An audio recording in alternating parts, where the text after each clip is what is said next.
Hello. Very very good evening. कैसे हैं आप सब? तो जैसा कि मैंने कहा था कि मैं हर रोज एक वीडियो डालूंगी और रोज कुछ ना कुछ किसी टॉपिक को लेकर या फिर ऐसी कोई चीजें जो कि रोजमर्रा की जिंदगी में होती हैं, तो ऐसे किसी टॉपिक पे हम लोग डिस्कस करेंगे या फिर डिस्कस ना करें तो बस एक मैं मुझे अपने विचार व्यक्त करने होते हैं। और आजकल की दुनिया ऐसी तो है कि आप तो सबसे घंटों भर बैठ के बातें नहीं कर सकते। पर सोशल मीडिया पे डालने का बस इतना ये है कि लोग कुछ जागरूक हो, लोग कुछ आगाह हो उस चीज से, और अगर पता भी है तो अपने व्यूज भी दे उस चीज पे और अपने विचार भी दे, और अगर लोगों को नहीं पता है तो वो चीजें जाने। तो और अगर कोई इनमें से कुछ भी नहीं है तो बस इतना कि मैं शेयर करना चाहती हूँ। तो कुछ चीजें ऐसी जैसे आप लोग जब कहीं जाते हो या फिर कुछ चीजें आपके साथ जो घटित होती हैं, अगर आप किसी से बताना चाहते हो तो मुझे लगता है कि ऐसा कि सोशल मीडिया पे आप जो चीजें आप शेयर कर रहे हो काफी लोगों तक वो चीजें जा रही हैं। तो खैर अब ज्यादा बोर नहीं करूंगी, जरूर शुरू करते हैं। क्योंकि कुछ तो सोशल मीडिया पे लोग ऐसे आते हैं और उनकी वीडियो जब सुनो तो वो लोग इंट्रोडक्शन ही देते चले जाते हैं और उसमें ही टाइम बीत जाता है काफी। तो अब मैं भी ज्यादा टाइम न लेते हुए शुरू करती हूँ। एक्चुअली हुआ क्या कि आज जब मैं ऑफिस के लिए आ रही थी और जब शाम में ऑफिस से पहुंचने वाली थी या फिर कहें तो कुछ लोगों से इंटरेक्शन हुआ, जो कि बातें हो रही थी उनके कुछ धरने के बारे में, या फिर वो धरना देने जा रहे थे यहाँ पे। चलो मैं इस चीज़ से ये भी बता देती हूँ कि मैं लखनऊ की निवासी हूँ। तो जब वो लोग धरना देने जा रहे थे तो मैंने ऐसे ही जस्ट जानने के लिए, जानकारी के लिए पूछ लिया कि किस चीज़ का धरना है या फिर आप लोग धरना क्यों दे रहे हैं। और तो उन्होंने बताया, कई उन्होंने चीज़ें, पहला तो लोग हिचकिचाते हैं लोग बताने में, फिर उन्होंने बताया कि शिक्षक भर्ती जो कि हुई थी इसमें 69,000 कुछ भर्तियां थी। तो उनमें सॉरी, उनमें कुछ लोगों को नहीं दिया गया था नियुक्ति पत्र। नियुक्ति पत्र देकर भी मतलब जॉब नहीं दी गई थी कुछ लोगों को। क्या हुआ था कि नियुक्ति पत्र दिया गया था पर वेटिंग पे रखा था उनको आरक्षण की वजह से। शायद मुझे सारी चीजें ठीक से नहीं पता है, पर जो चीजें उन्होंने बताई लोगों ने कि 69,000 शिक्षक भर्ती में उन्हें नियुक्ति पत्र दिया गया था लेकिन ज्वाइनिंग नहीं हुई थी। और अब क्या हुआ है कि कुछ प्रक्रिया जो उसके बाद फिर से भर्ती प्रक्रिया हुई है, तो उसमें जो पुराने लोग हैं जिनको की रोका गया था वेटिंग लिस्ट में, जिन्हें नियुक्ति पत्र दिया गया था, उन भर्तियों को वो रद्द करने जा रहे हैं, कैंसिल करने जा रहे हैं उन भर्तियों को। तो ये कुछ गलत नहीं साउंड होता है कि अगर आप एक बार नियुक्ति पत्र दे चुके हो, इतने दिन से वेट करा रहे हो कि उनकी नियुक्ति होगी नियुक्ति होगी, लोग आशा में बैठे हैं, उन्हें एकदम से उनके हाथ से निवाला छीन लिया। खैर निवाला तो तक दिया ही नहीं था, पर एकदम से मना कर देना कि वो वैकेंसियां या वो भर्तियां रद्द हो रही हैं, नए लोगों को उसमें सेलेक्ट किया जाएगा, नए लोगों का चयन उसमें किया जाएगा। तो कुछ हद तक अगर कहा जाए बेरोजगारी, अरे बेरोजगारी तो फिर भी ठीक है, लेकिन आप सेलेक्ट करके लोगों को नियुक्ति पत्र देके उनकी एक कट ऑफ देके और उसके बाद उनको हटा रहे हो, ये अराजकता नहीं है तो क्या है? हाँ, गौर करिए इस चीज पे। और जो लोग बड़े बड़े ऑफिसर्स बैठे हैं और जो चीजें, जो लोग ऊंचे पदों पे लोग बैठे हैं, क्या उन्हें देखिए, किसी भी की कोई समस्या होती है या फिर अगर पर्टिकुलर किसी पर्सन की समस्या होती है तो वो पर्टिकुलर चीज को जितना वो पर्सन समझ सकता है शायद दूसरा नहीं समझ सकता।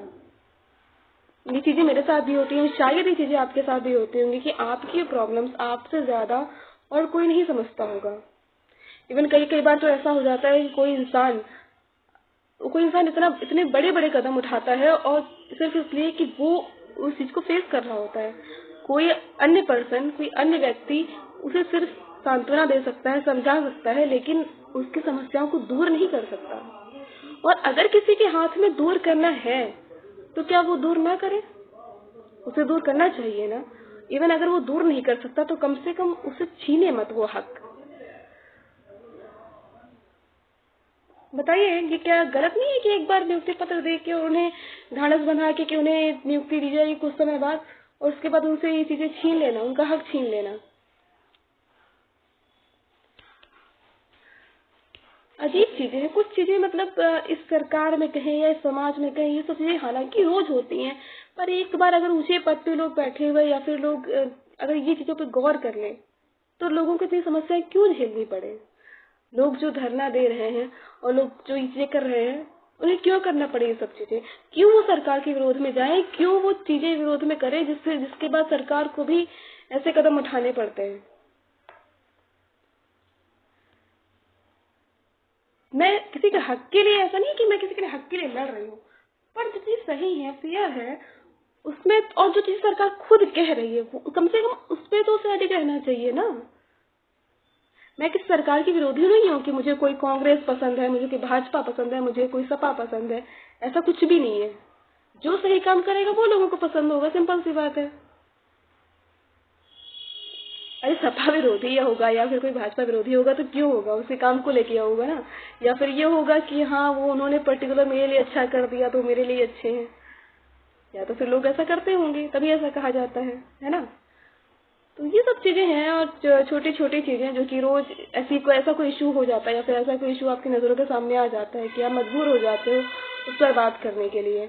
और कभी कभी ये होता है कि आप उस चीज पर खुलकर बात नहीं कर सकते लोगों से, क्योंकि अनअवेयर होते हैं लोग, नहीं पता होता लोगों को, या तो फिर उससे जुड़े हुए लोग हैं उन्हें ही पता होता है।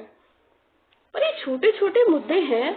और हाँ, एक बात और कहना चाहूंगी कि इन सब चीजों में जो हमारा समाज है उसमें एकता भी नहीं है। जो उस चीज से अगर थोड़ा भी जुड़ा होगा तो वो हो सकता है कि साथ दे इन सब चीजों में, लेकिन अगर किसी को सरोकार नहीं है या फिर कोई उस अलग फील्ड से है तो साथ भी नहीं देगा वो। एक हम एक समाज में रह रहे हैं, और अगर हम समाज के लोगों का ही नहीं साथ देंगे, इंसान हो, वो कहते हैं ना कि औरत औरत को नहीं समझती, आदमी आदमी को नहीं समझता, तो वैसे ही इंसान इंसान को नहीं समझता। अगर समझता होता तो एक इंसान दूसरे इंसान के लिए लड़ता। कम से कम एक सोशल मीडिया में ऐसा प्लेटफॉर्म दिया गया है, ऐसा प्लेटफॉर्म एक बहुत अच्छा है जिसमें हम लोगों की समस्याओं को आगे भेज सकते हैं। तो कम से कम इतना हो कि लोग जागरूक हों, और ज्यादा नहीं तो कुछ कदम, छोटे छोटे कदम उठाए जिससे ऐसे लोगों की हेल्प हो सके जो बहुत ज्यादा मुसीबत में है। एक एक जॉब का महत्व समझते हैं आप? एक जॉब की जो अहमियत है शायद समझते होंगे आप, क्योंकि जो एक घर चलता है, एक परिवार चलता है, वो जॉब से चलता है, पैसों से चलता है। कहना आसान है कि इमोशन सब कुछ है या फिर प्रेम सब कुछ है, कुछ है, पर क्या पैसे के बिना जिंदगी चल सकती है? एक बार सोच के देखिए। या फिर कौन सा ऐसा घर है जिसमें जो दाल रोटी खाई जाती है वो पैसे की नहीं आती, या फिर जो आप कपड़े पहनते हैं वो पैसे के नहीं आते? हाँ, चापलूसी करने से पैसे आ जाएंगे, चापलूसी करने से कपड़े आ जाएंगे आपके?